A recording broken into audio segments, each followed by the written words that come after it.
Before we begin this video, I want to apologize to you investors because I did make my previous video title way too clickbaity. Originally it was Russia decided to attack Poland, which at first did not seem to me too clickbaity. I thought that if I put the title Russia did attack Poland or Russia attacked Poland, yes, it is a clickbait.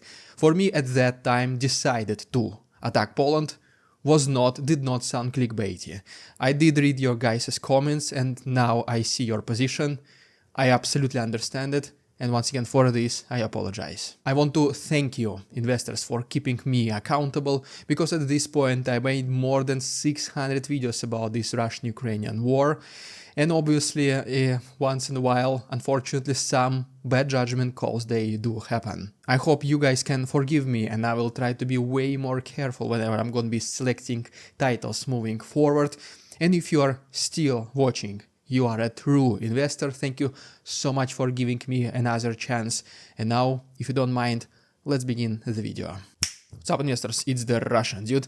Let's get straight to the point and talk about some ridiculous Russian propaganda. So yeah, today, once again, the president of Chechnya, Ramzan Kadyrov, for some reason he decided to prove the rest of the world that he is healthy.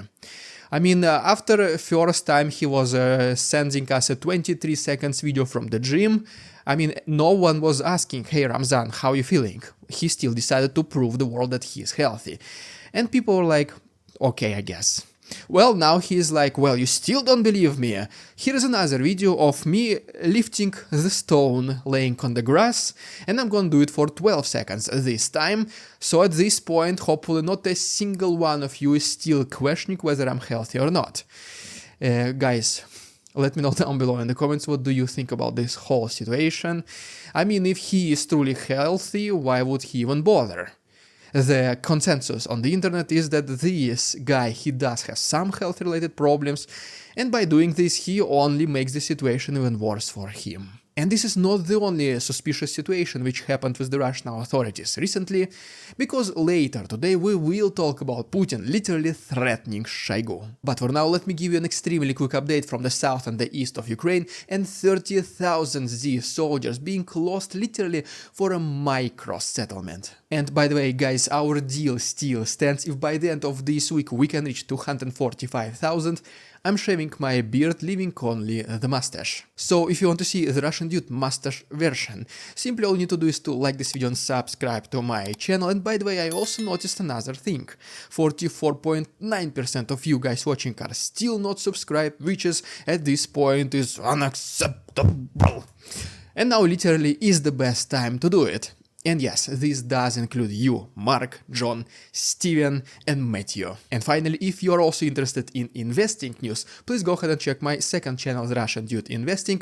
The link is down below. Right, now it is time to switch our attention to the south of Ukraine, and our first stop brings us to Zaporozhye region, where we can see the work of a Ukrainian HIMARS, which resulted in the destruction of a Russian multiple launch rocket system called Tor M2. Next is the small compilation video from Zaporozhye, Kharkov, Kherson, Sumy and Donetsk regions, which basically show that the construction of these defense fortifications is almost finished. And while Ukrainians, they do try to reduce the number of Russian soldiers on their soil, destroy their military equipment and build fortifications, all of these activities are obviously military related. Russians continue to threaten and try to do panic amongst the civilian population of Ukraine. Once again, there was attack in Kharkov in the residential area, but at this point every single attack by Russians, it only unites Ukrainians even more. Because every single time Russians try to actually do some assault attempts, such as for example this video from Marinka frontline, they completely and miserably fail. Another extraordinary ridiculous thing that Russians attempted in the last several months along the eastern front lines is that according to this report by the British intelligence, Russians, they were like boasting, showing off, hey guys, we were able to capture Vesely and Krokhmalny, this is such a success for the Z army, the tables turned, the war is going in our direction right now. Well, According to these statistics, pre-war population of these settlements was estimated to be at 102 and 45 people respectively, which basically means that capturing these settlements gives absolutely zero competitive advantage to the Z army. Because whenever Russians try to achieve something a little bit more significant, such as for example capturing Novomikhailivka, located to the south of Avdiivka, so obviously at this point the losses of the Z army are even higher. For example, according to this next report by the British intelligence, they spent at least 30,000 Z soldiers and more than 300 units of military equipment of various kind just to barely take this Novomikhailivka under control. And besides that, Ukrainians were keeping the statistics about the eliminations of the Russian aircrafts. And what is absolutely mind-blowing is that 13 of Russian planes were intercepted by their own air defense. As you can see from this map, these are the types of planes which were intercepted and the places where it happened. If you ask me, this is a total clownship from the Russian army, and it's not like Ukrainians or me are complaining. It is better to do war against enemy like this. And then guess what?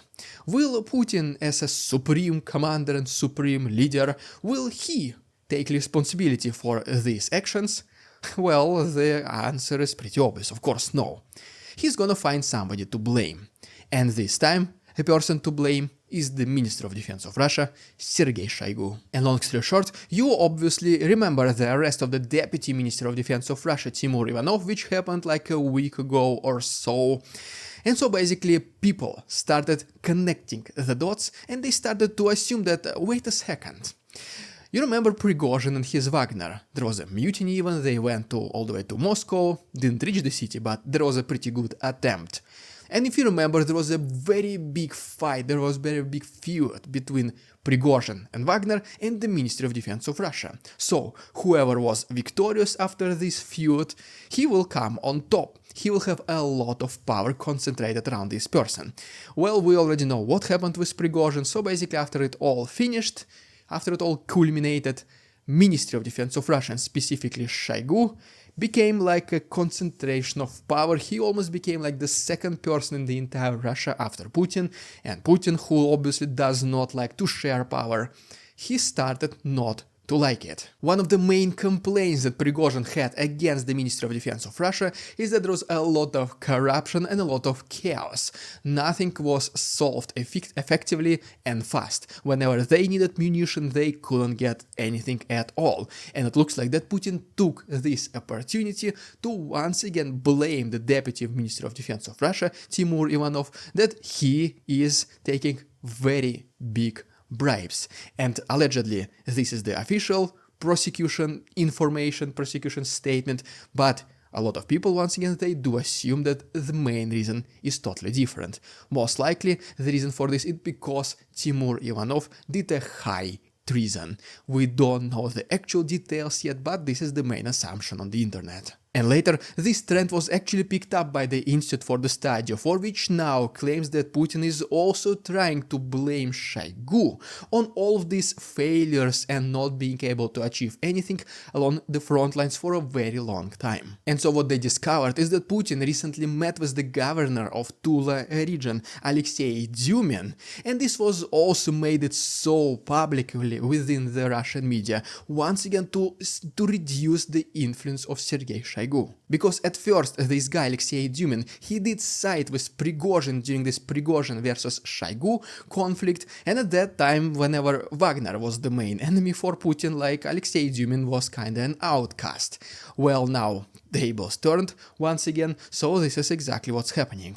And a lot of military bloggers, and even reportedly some of them, they do have some sort of connections within the Putin's inner circle, they do claim that this meeting between Putin and Alexei Dyumin is most likely related to the arrest of Timur Ivanov. This is the stuff of the Ministry of Defense of Russia, so the only way they're gonna be talking about is that if Putin will be looking some kind of a replacement to this new open position. At the same time, so-called Putin's inauguration into presidency is happening next week, and this is exactly where major reshuffling within the top of Russian authorities are happening. So Shoigu right now is on the very thin ice, And this most recent meeting only escalates the situation. And Shoigu, unknowingly most likely for him, he did make a pretty controversial statement on May 1st. He basically recited Prigozhin. He did say that the Z army needs much more quality and quantity of munition in order to continue the current pace of the offensive. Exactly what Prigozhin was saying to him. And so, yes, most likely this governor of Tula, Alexei Dyumin, will not be immediately appointed as the Deputy Minister of Defense, but he might receive some position within the Ministry of Defense of Russia, which will only confirm that Shoigu is in big trouble and he might disappear very soon. But it does not end here, because Sergei Shoigu is just verbally threatened, at least for now, because some other lower-ranking military and government officials of Russia who do cross Putin's path, they suddenly end up next to open windows and they drink Russian tea. And this is exactly what almost happened to one very controversial general who looks like Putin wanted to eliminate himself, so let's talk about this right now. And I decided to make this chapter exclusively for my Patreon members, but guys, don't worry, because I did mess up with my previous video. I decided to make this video completely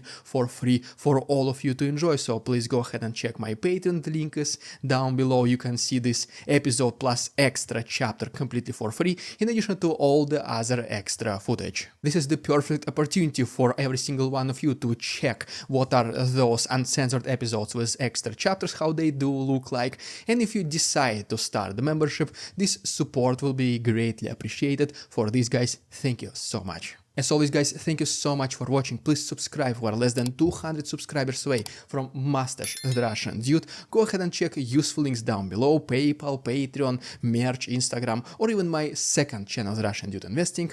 Thanks so much for watching, and see you on Tuesday.